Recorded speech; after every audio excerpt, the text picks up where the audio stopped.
يا نبي السلام عليك يا رسول سلام عليك يا حبيب سلام عليك صلوات الله عليك.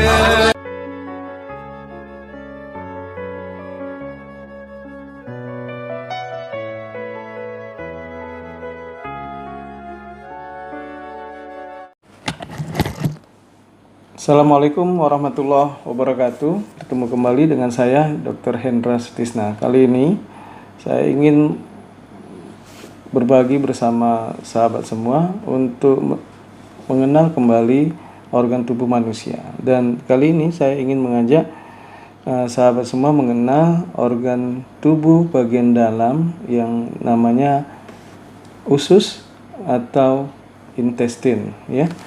Usus terbagi dua, ya, usus halus, ya, dan usus besar, ya, begitu ya. Usus besar yang ini usus besar, ini usus halus.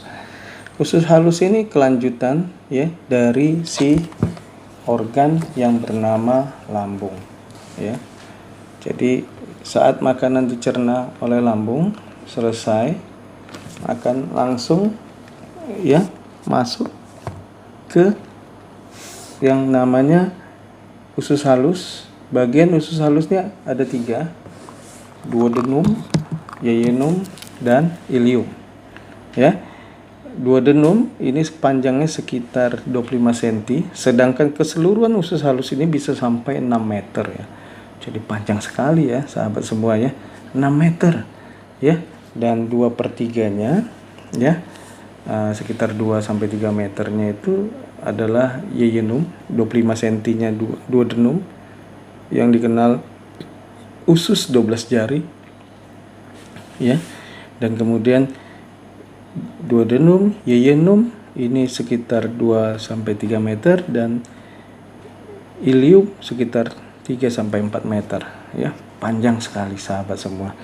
Dan usus halus ini fungsi utamanya adalah menerima zat-zat makanan, ya, yang sudah dicerna dari lambung, ya. Kemudian nanti membantu juga proses pencernaan itu, karena sebagian ada yang belum selesai dicerna di lambung, maka akan dituntaskan dicerna di duodenum dengan bantuan enzim-enzim pencernaan yang datangnya dari pankreas.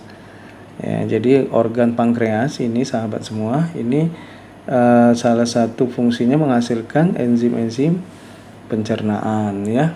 Nah, dia nanti membantu proses pencernaan protein, asam lemak, ya, lemak, protein, ya, menjadi asam lemak, ya, protein itu menjadi asam amino. Kemudian, ya, menghasilkan air, ya, menghasilkan air untuk menetralisir juga keasaman dari lambung, dari HCl itu. Jadi makanan dari lambung ini sifatnya asam karena masih dicelup oleh asam lambung, tapi di duodenum ini dinetralisir dengan diencerkan dengan cairan yang dihasilkan oleh duodenum, sehingga makanan itu makin berjalan terus ke yeyunum dan ilium, ya, itu encer, cair begitu, ya.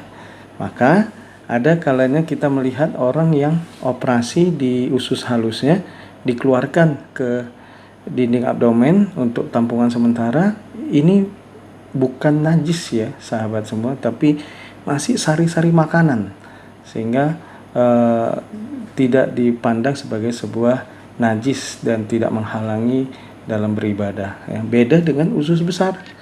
Kalau usus besar yang dikeluarkan dalam hal suatu penyakit tertentu dan dokter mengeluarkannya sementara dari organ abdomen, maka dia diperlakukan sebagai seperti anus, ya, sehingga pembersihannya juga harus diperhatikan agar tidak membatalkan ibadah-ibadah yang dilakukan oleh pasien, terutama umat muslim, ya.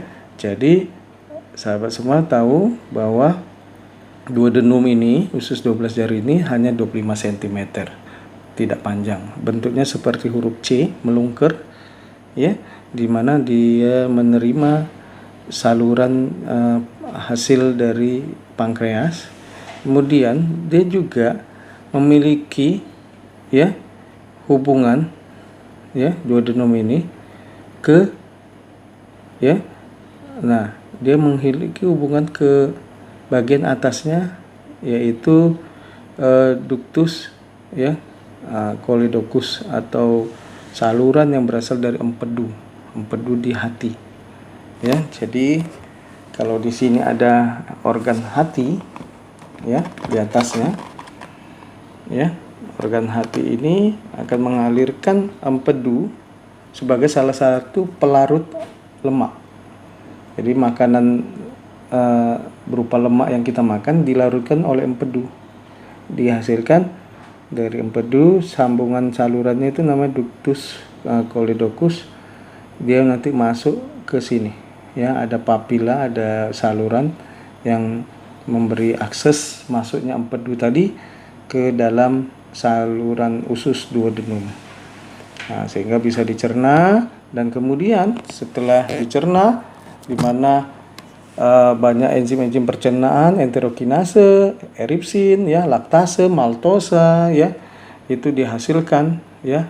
Laktase menjadi monosakarida ya, maltosa, sukrosa menjadi monosakarida ya, dan ini semua nanti diserap di usus ya, di epitel atau sel-sel lapisan dalam usus itu untuk dialirkan ke darah dan dimasukkan ke dalam aliran porta namanya. Aliran porta itu aliran darah melewati sistem vena porta yang ada di liver, di hati.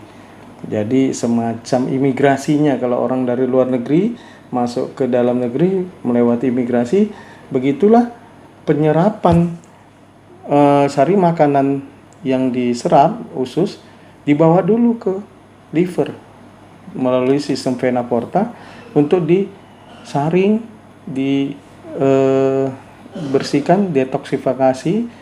Apakah ada terkait bahan-bahan racun toksin yang berbahaya, sehingga liver yang menetralisirnya. Detoksifikasinya adalah salah satunya liver.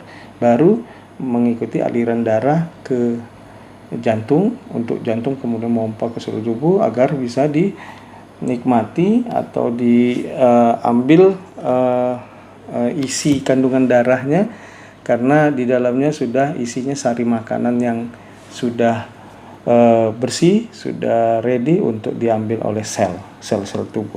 Begitulah sistem pencernaan kita, mulai dari usus ya, lambung tadi, kemudian ke usus halus, dan sari makanannya diserap. Bagaimana dengan sampahnya?